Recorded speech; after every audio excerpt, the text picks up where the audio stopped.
Hey guys, welcome back to D D vlogs. ಇವತ್ತು ನಾನು ಮಾಡ್ತಾ ಇರುವ ಬ್ರೇಕ್ಫಾಸ್ಟ್ ರೆಸಿಪಿ ಮೆಂತ್ಯ ಬಾತ್. ಯಾರ್ಯಾರಿಗೆಲ್ಲ ಸೊಪ್ಪು ಇಷ್ಟ ಆಗಲ್ವೋ ಅವರಂತೂ ಖಂಡಿತ ಈ ಥರ ಮಾಡಿ ನೋಡಿ ತುಂಬ ಲೈಕ್ ಮಾಡಿ ತಿಂತೀರಾ.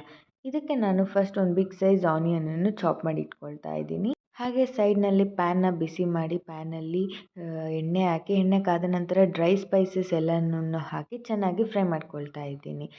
ನಂತರ ನಾನಿಲ್ಲಿ ಒಂದು ಬಿಗ್ ಸೈಜ್ ಟೊಮೊಟೊವನ್ನು ಕಟ್ ಮಾಡಿ, ಹಸಿಮೆಣ್ಸಿನ್ಕಾಯಿ ಖಾರಕ್ಕೆ ಎಷ್ಟು ಬೇಕೋ ಅಷ್ಟನ್ನು ಕಟ್ ಮಾಡಿ ಇಟ್ಕೊಳ್ಳಿ. ಕಟ್ ಮಾಡಿ ಇಟ್ಕೊಂಡಂತಹ ಆನಿಯನ್ಸು, ಗ್ರೀನ್ ಚಿಲ್ಲೀಸ್ ಎಲ್ಲವನ್ನು ಹಾಕಿ ಚೆನ್ನಾಗಿ ಫ್ರೈ ಮಾಡ್ಕೊಳ್ಳಿ, ಸ್ವಲ್ಪ ಗೋಲ್ಡನ್ ಬ್ರೌನ್ ಬರೋವರೆಗೂ.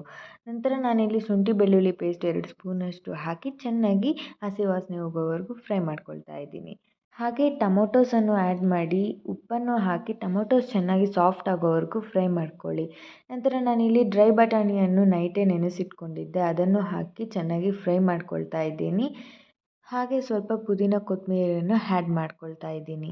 ಹಾಗೆ ನಾನಿಲ್ಲಿ ಮೆಂತ್ಯ ಸೊಪ್ಪನ್ನು ಯೂಸ್ ಮಾಡ್ತಾ ಇದ್ದೀನಿ. ಮೆಂತ್ಯ ಸೊಪ್ಪನ್ನು ಚೆನ್ನಾಗಿ ವಾಶ್ ಮಾಡಿ ಸಣ್ಣದಾಗಿ ಚಾಪ್ ಮಾಡಿ ಇಟ್ಕೊಳ್ಳಿ. ಸೊಪ್ಪನ್ನು ಆ್ಯಡ್ ಮಾಡಿ ಉಪ್ಪು, ಅರಿಶಿಣವನ್ನು ಹಾಕಿ ಚೆನ್ನಾಗಿ ಫ್ರೈ ಮಾಡ್ಕೊಳ್ಳಿ. ನಾನಿಲ್ಲಿ 1 ಗ್ಲಾಸ್ ರೈಸನ್ನು ಯೂಸ್ ಮಾಡ್ತಾ ಇದ್ದೀನಿ.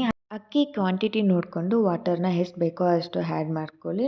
ವಾಟರ್ನ ಆ್ಯಡ್ ಮಾಡಿದ್ಮೇಲೆ ರುಚಿಗೆ ತಕ್ಕಷ್ಟು ಉಪ್ಪು, 2 ಸ್ಪೂನ್ ಬಿರಿಯಾನಿ ಮಸಾಲ ಹಾಗೆ 1/2 ಸ್ಪೂನ್ ಧನಿಯಾ ಪುಡಿಯನ್ನು ಹಾಕಿ ಚೆನ್ನಾಗಿ ಮಿಕ್ಸ್ ಮಾಡ್ಕೊಳ್ಳಿ. ಒಂದು ಕುದಿ ಬಂದಮೇಲೆ ಲಿಡ್ನ ಕ್ಲೋಸ್ ಮಾಡಿ 2 ವಿಸಿಲ್ಸ್ ಬಂದರೆ ಅಷ್ಟೇ, ಮೆಂತ್ಯ ಬಾತ್ ರೆಡಿ ಆಗಿಬಿಡುತ್ತೆ. ಎಲ್ಲರೂ ಮಸ್ಟ್ ಟ್ರೈ ಮಾಡಿ ಈ ರೆಸಿಪಿಯನ್ನು. Thanks for watching.